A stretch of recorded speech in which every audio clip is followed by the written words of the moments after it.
Good morning बच्चों। आज class 12 के आव्यूह के दूसरा पाठ पढ़ाने जा रहे हैं।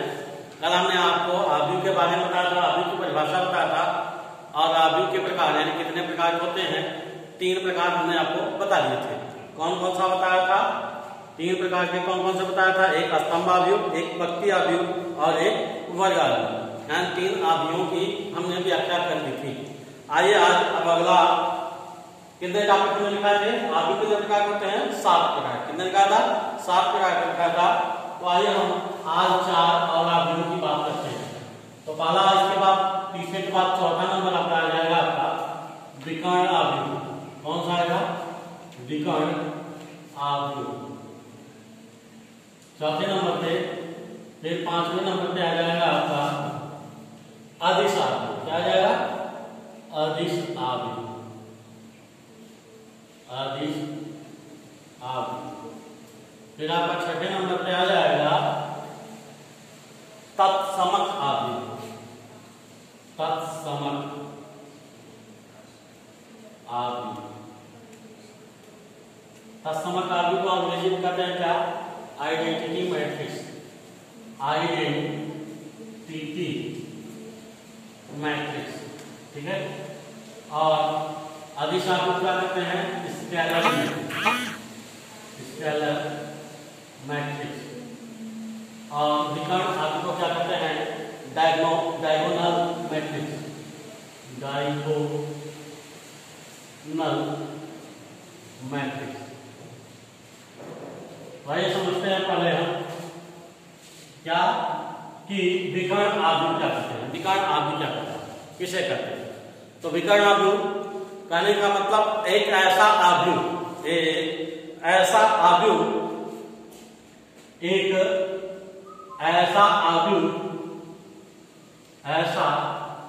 आव्यूह जिसके विकर्णों के अतिरिक्त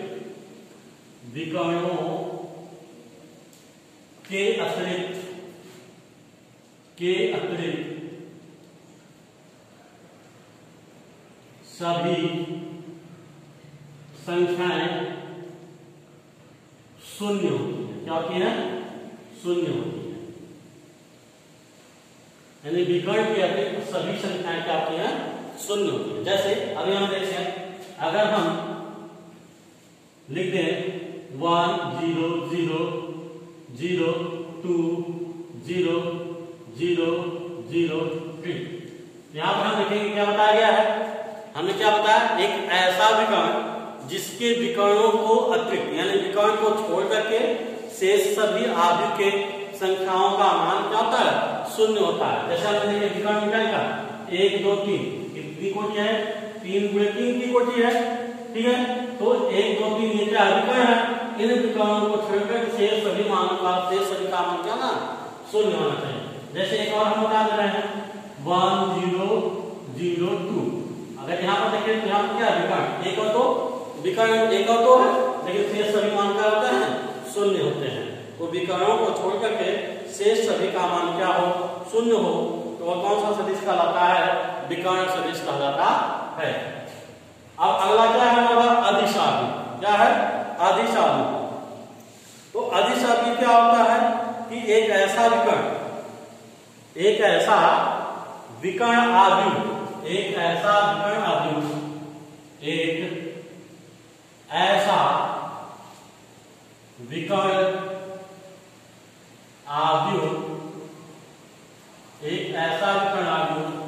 जिसके सभी अवयव, जिसके सभी विकर्ण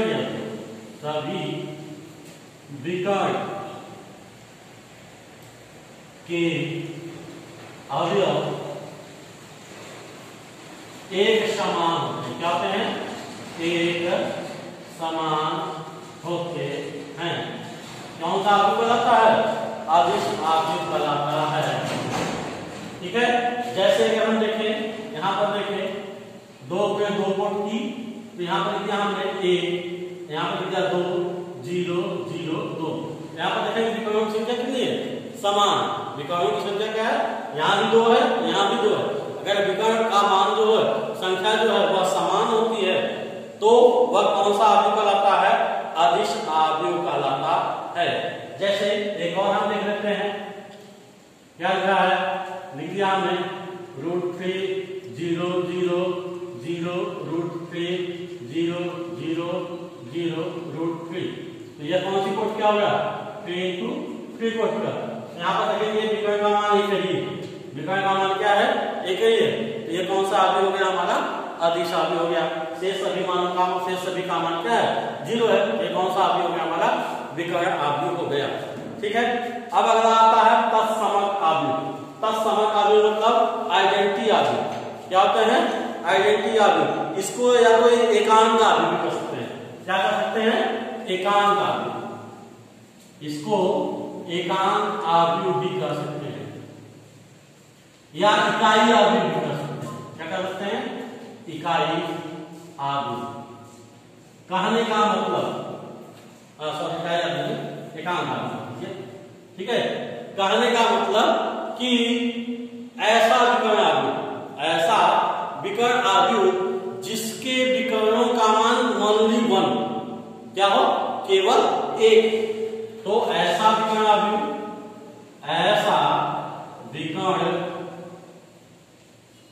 अवयव जिसके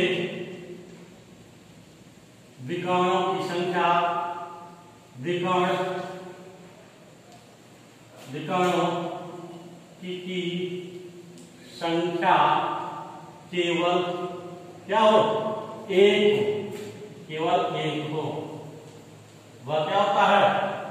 तत्समक अवयव। क्या कहलाता है? तत्समक अवयव कहलाता है। यानी इसको आइडेंटिटी मैट्रिक्स या एकांक अवयव भी कर सकते हैं। जैसे हम ध्यान देंगे, हमने लिख दिया 1 0 0 0 1 0 0 0 1। यहाँ पर देखेंगे तो विकर्ण का मान क्या है? हमेशा 1। विकर्ण का मान हमेशा क्या है? 1 है। तो यह कौन सा अवयव कहलाता है? तत्समक अवयव या एकांक अवयव भी इसको कर सकते हैं। अब अगला हमारा क्या है? शून्य अवयव। 7वां क्या है? शून्य अवयव। शून्य अवयव क्या है? नाम से ही पता चल जाता है कि अवयव शून्य अवयव किसे कहते हैं।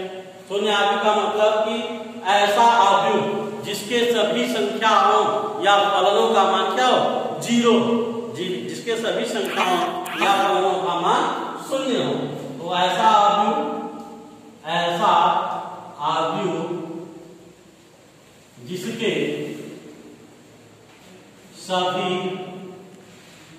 जिसके सभी फलनों या संख्याओं का मान क्या हो?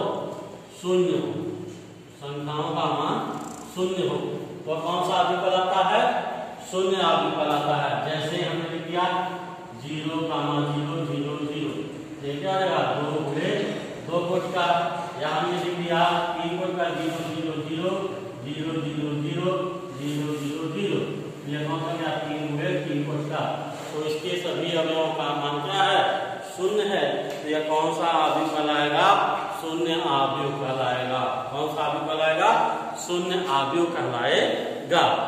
आइए अब हम आगे सब चलते हैं कि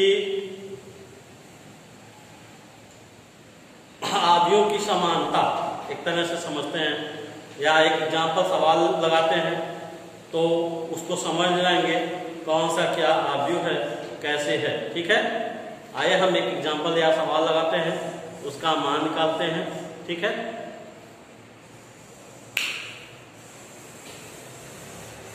इन सब चीजों को आप अपने नोटबुक में उतार लीजिए। फिर आज अगला टॉपिक चलते हैं। अगला टॉपिक हमारा क्या है? न्यूमेरिकल, यानी पहले चैप्टर का न्यूमेरिकल। पहले चैप्टर के न्यूमेरिकल। पहले चैप्टर में आपके लगभग 10 न्यूमेरिकल हैं। उन 10 न्यूमेरिकलों को हल करने का प्रयास करेंगे। कैसे होगा आइए देखते हैं।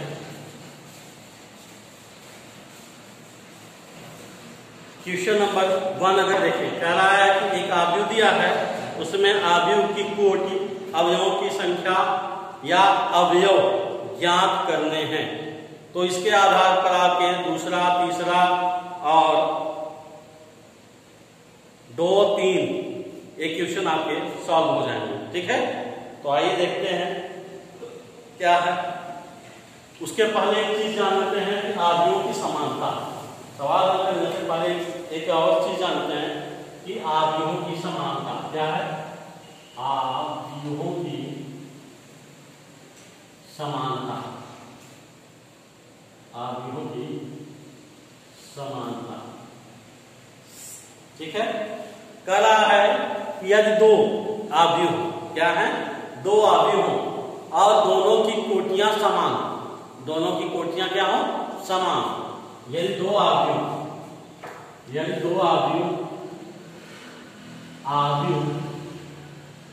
जिनकी कोटियां,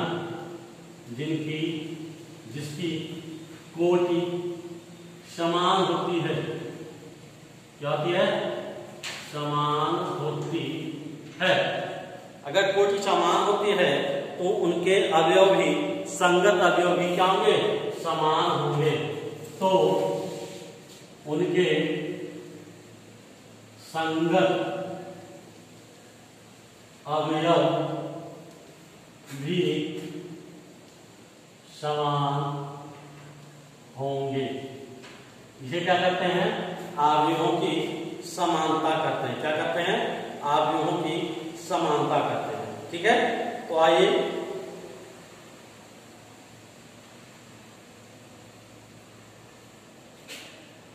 हम समझते हैं। जैसे लिख दिया जाए 2, 3, 0, 1 और दूसरा लिख दिया जाए 2, 3, 0, 1। तो यहां पर क्या करेंगे, यदि अगर इसको a मान लेते हैं, a इक्वल टू इसको क्या मानते हैं, b इक्वल टू। ठीक है, क्या दिया है, 2, 3, 0, 1 और 2, 3, 0, 1। यहां पर देखेंगे कि आव्यूह क्या है, समान है। आव्यूह क्या है, समान है। लेकिन अगर यही हम लिख दें 2, 3, 0, 1, फिर लिख दें a इक्वल टू और b इक्वल टू लिख दें, हम क्या करते हैं, 3, 2, 0, 1। केवल एक अंक अगर बदल दे, केवल एक अंक यानी एक अवयव को इधर से उधर कर दें तो वह आव्यूह समान आव्यूह नहीं होगा। कहने का मतलब a not equal to b। अगर संगत अवयव है, यहाँ पर 2 है तो यहाँ पर भी 2 होना चाहिए, यहाँ पर 3 है तो यहाँ पर ही 3 होना चाहिए, यहाँ पर 0 है तो यहाँ पर ही 0 होना चाहिए, और यहाँ पर 1 है तो यहाँ पर ही 1 होना चाहिए। तो इस अवस्था में a इक्वल टू b यानी a और b दोनों समान आव्यूह होंगे। यदि अवयवों का स्थान एक दूसरे के विपरीत हो जाता है, एक दूसरे के बदल जाता है, वहां पर आव्यूह समान नहीं होगा। अगर इस अवस्था में हम देखें तो एक इस अवस्था में एक हम एग्जाम्पल आपको बता देते हैं जिससे और समझ में आ जाएगा। जैसे दिया है, क्वेश्चन दे दिया जाए कि x plus 3 minus 6 b minus 3, फिर दिया है z plus 4 a minus 1 minus 21, और दिया है 2y माइनस 7, फिर दिया है 0, 0। एक आव्यूह ये है, a इक्वल टू कितना दिया है और b इक्वल टू कितना दिया है, b इक्वल टू दिया है 0 माइनस 6 और 2b प्लस 4, 2b प्लस 4, फिर दिया 6 माइनस 3 और माइनस 21, फिर दिया है 3y माइनस 2 और 2c प्लस 2 और दिया है 0। ये दो आव्यूह दिए हैं, क्या दिए हैं, ये दो आव्यूह दिए हैं। अब कह रहा है कि ये दोनों आव्यूह क्या हैं, एक दूसरे के समान हैं। तो क्या दिया है, कह रहा है कि यदि a इक्वल टू b तो x, b, z, y और c के मान ज्ञात कीजिए। इसके मान तो x, b, y, z, c के मान ज्ञात कीजिए। ठीक है, अभी हमने क्या बताया कि आव्यूह समान तभी होगा जब उनके प्रत्येक अवयव समान हो, जब उनके प्रत्येक अवयव समान। तो यहाँ से हम देखें, ध्यान रखें, ए दिया है x+3, अभी यहाँ पर कितना है 0, तो यहाँ पर भी 0 होना चाहिए। तो यहाँ पर x की कौन सी वैल्यू होगी जो कि 0 के बराबर होगी? तो पहला क्वेश्चन हो जाएगा x+3 = 0। यहाँ पर x+3 है, यहाँ पर क्या है 0 है, तो कहने का मतलब यह x+3 0 के बराबर होगा। तो कहने का मतलब x+3 = 0, तो x की वैल्यू कितनी हो जाएगी? +3 है, वो चला जाएगा माइनस, पहली वैल्यू मान लीजिए x की वैल्यू। फिर दूसरा क्या कर रहा है, यहाँ देखिए z+4, ये z+4 है, यहाँ क्या है 6 है। तो यहाँ z+4, यहाँ पर z का क्या मान होगा कि यहाँ पर 6 हो जाए? तो कहने का मतलब क्या हो जाएगा, z+4 क्या हो जाएगा 6 हो जाएगा। तो z क्या हो जाएगा 6 - 4 एंड z 2। तीसरा देखते हैं, यहाँ पे 2y - 7 दिया है, यहाँ 3y - 2 दिया है, दोनों एक दूसरे के क्या है बराबर है। तो 2y - 7 क्या दिया 3y - 2, पक्षांतर कर देंगे तो 3y - 2y -7 + 2 हो जाएगा, y -7 + 2 यानी -5। तो y की वैल्यू कितनी हो जाएगी -5। अब यहाँ देखें, यहाँ -6 है, यहाँ -6 है, यहाँ क्या है a - 1 है, यहाँ क्या है -3 है। तो a - 1 क्या जाएगा -3, a की वैल्यू कितनी हो जाएगी -3, -1 है तो चला जाएगा +1 हो जाएगा, तो a की वैल्यू कितनी आ जाएगी -2 हो जाएगी। ठीक है। अब देखिए यहाँ 0 है, यहाँ पर क्या है 2c + 2 दिया है, तो 2c + 2 क्या हो जाएगा 0, तो 2c² की जाएगा -2 या c² को -2/2 यानी -1, तो c² कितना हो जाएगा -1। अब क्या बचा, यहाँ तो b - 3 है, यहाँ 2b + 4 है, ये भी बराबर होगा। तो लिख देते हैं, क्या लिखते हैं b - 3 = 2b + 4, पक्षांतर कर देंगे तो 2b - b क्या हो जाएगा -3 - 4 हो जाएगा, b = -7, ये b की वैल्यू आ गई। फिर यहाँ देखिए -21 है, यहाँ भी -21 है, यहाँ 0 है तो यहाँ 0 है, यानी x a z c y का जो मान आया है वह रख देंगे। तो इस अवस्था में a और b दोनों क्या हो जाएंगे समान आव्यूह हो जाएंगे। तो इसके आधार पर आप चैप्टर नंबर 3.1 का न्यूमेरिकल लगाते हैं। 3.1 में 10 न्यूमेरिकल हैं। कल हम आपको इससे संबंधित इस चैप्टर संबंधित 2-3 न्यूमेरिकल आपको बताएंगे। तो इस सभी के आधार पर कोटि निकालना, कैसे कोटि निकाली जाती है, कैसे समान आव्यूह है, तो x y z या ABCD का मान निकाला जाता है। तो इन सब के आधार पर आप न्यूमेरिकल को हल करेंगे। तो आई होप आप इस चीज को समझ चुके होंगे। आज के लिए बस इतना ही। अगला नेक्स्ट टॉपिक पर आपको कल हम चैप्टर के सवाल हल कराएंगे। ठीक है, धन्यवाद।